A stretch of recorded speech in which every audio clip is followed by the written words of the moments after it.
નમસ્કાર દર્શક મિત્રો, બ્રેકિંગ ન્યૂઝમાં આપનું હાર્દિક સ્વાગત છે. આપ જોઈ રહ્યા છો ગુજરાત ન્યૂઝ 24. સમાચાર પ્રાપ્ત થઈ રહ્યા છે કમકમાટી ઉપજાવે તેવા પાટણથી. પાટણમાં 5,000ની ઉઘરાણીમાં વ્યાજખોરે મહિલા પર જ્વલનશીલ પ્રવાહી છાંટી આગ ચાંપી. સારવાર દરમિયાન મહિલાનું મોત. પાટણથી એક અત્યંત ચોંકાવનારા અને હચમચાવી નાખનારા સમાચાર સામે આવે છે. સમાજમાં વ્યાજખોરોનો આતંક કેટલા હદે વટાવી ચૂક્યો છે તેનું જીવતું જાગતું એક કરુણ ઉદાહરણ મળ્યું છે. પાટણમાં માત્ર 5,000 રૂપિયાની વ્યાજની ઉઘરાણીમાં એક મહિલાની હત્યા કરવામાં આવી છે. એક પરિણીતાને જીવતી સળગાવી દેવાની આ ઘટનાએ ભારે ચર્ચા જગાવી છે. પાટણમાં વ્યાજખોરોના ત્રાસનો વધુ એક કાળો ચહેરો સામે આવ્યો છે. શહેરના ગરીબ પરિવારની 35 વર્ષીય પિંકીબેન પટણીએ ઘર ખર્ચ માટે બાબુભાઈ રાવળ નામના શખ્સ પાસે વ્યાજે નાણાં લીધા હતા. માત્ર 5,000 રૂપિયાની રકમની ઉઘરાણી માટે વ્યાજખોર એટલી હદે ક્રૂર બની ગયો કે તેણે માનવતાની તમામ મર્યાદાઓ ઓળંગી નાખી. મૃતક પિંકીબેને વ્યાજના પૈસા ચૂકવવા માટે થોડી મુદત માંગી હતી, પરંતુ વ્યાજખોર બાબુભાઈ રાવળના મનમાં તો કંઈ અલગ જ કાવતરું હતું. તેણે પિંકીબેન પર જ્વલનશીલ પ્રવાહી છાંટીને દિવાસળી ચાંપી દીધી હતી. આ આત્મઘાતી હુમલામાં પિંકીબેન ગંભીર રીતે દાઝી ગયા હતા, જેમને તાત્કાલિક સારવાર અર્થે ધારપુર સિવિલ હોસ્પિટલ ખસેડવામાં આવ્યા હતા. હોસ્પિટલમાં સારવાર દરમિયાન પિંકીબેને અંતિમ શ્વાસ લીધા હતા. આ ઘટનામાં આરોપી બાબુભાઈ રાવળ પણ 40% જેટલો દાઝી ગયો હોવાનું સામે આવ્યું છે. મૃત્યુ પૂર્વે પિંકીબેને આપેલા ડાયિંગ ડિક્લેરેશનના આધારે પોલીસે હવે હત્યાની કલમનો ઉમેરો કરી કાયદેસરની કાર્યવાહી તેજ કરી છે. વ્યાજખોરોની આ માનસિકતા અને તેમના આતંકને ડામવા પોલીસ તંત્ર કડક કાર્યવાહી કરે તેવી પરિવારે માંગ કરી છે. આ બાબતે ડીવાયએસપી પરેશ રેણુકાએ જણાવ્યું હતું કે પાટણ સિટી એ ડિવિઝન પોલીસ સ્ટેશન વિસ્તારમાં રહેતા પિંકીબેન પટણીએ આશરે એકાદ મહિના પહેલા તેમના પાડોશમાં રહેતા બાબુભાઈ રાવળ પાસેથી 5,000 ઉછીના લીધા હતા. આ ઉછીના નાણાં પાછા મેળવવા બાબતે બંને વચ્ચે કેટલાક સમયથી ખેંચતાણ ચાલી રહી હતી. ઘટનાના દિવસે જ્યારે પિંકીબેન અને તેમના ધર્મના ભાઈ જીતુભાઈ પંચાલના ઘરે હાજર હતા અને આ નાણાકીય બાબતે ચર્ચા ચાલી રહી હતી, ત્યારે જ આરોપી બાબુભાઈ રાવળ ઉશ્કેરાઈને ડોલમાં જ્વલનશીલ પ્રવાહી લઈને ત્યાં ધસી આવ્યો. આરોપીએ પિંકીબેન ઉપર આ પ્રવાહી છાંટીને તેમને સળગાવવાનો પ્રયાસ કર્યો હતો.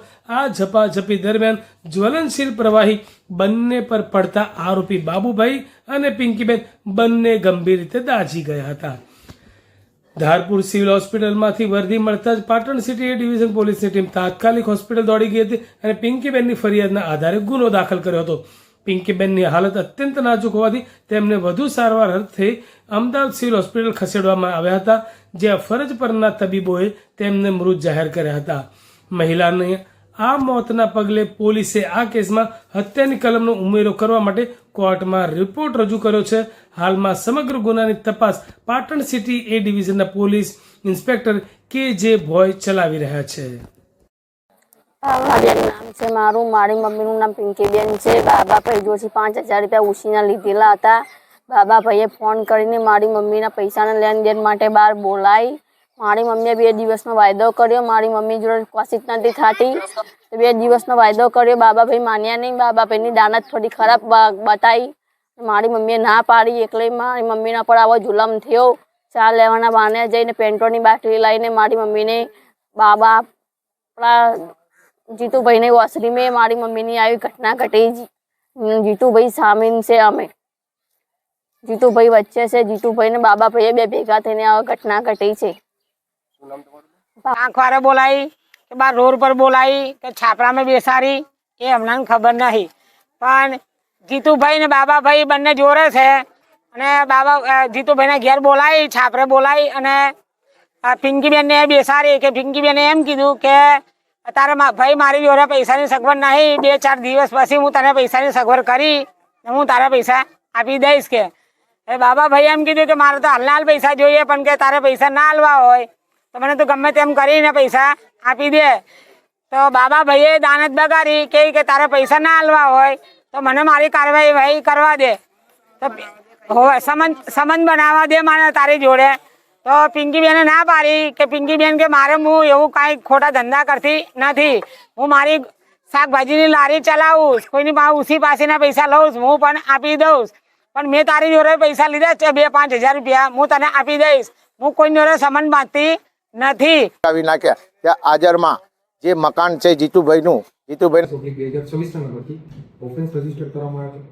આ ગુનાની ટૂંક હકીકતની વાત કરીએ તો પિંકીબેન પટણીએ એકાદ મહિના પહેલા એની બાજુમાં રહેતા બાબુભાઈ રાવળ પાસેથી 5,000 રૂપિયા ઉછીના લીધેલા હતા અને આ જે ઉછીના પૈસા પાછા લેવાની જે રકઝક હતી એમાં આખી ઘટના બની હતી. પિંકીબેન પટણી જ્યારે પોતાના ધર્મના ભાઈ એવા જીતુભાઈ પંચાલની ઘરે હતા અને આ જે પૈસાની લેતીતી બાબતે ચર્ચા થતી હતી ત્યારે જે બાબુભાઈ રાવળ છે આ કામના આરોપી ઉશ્કેરાઈને એક ડોલમાં જ્વલનશીલ પ્રવાહી લઈને ત્યાં આવી ગયા હતા અને પિંકીબેન પટણીને સળગાવવાનો પ્રયત્ન કર્યો હતો.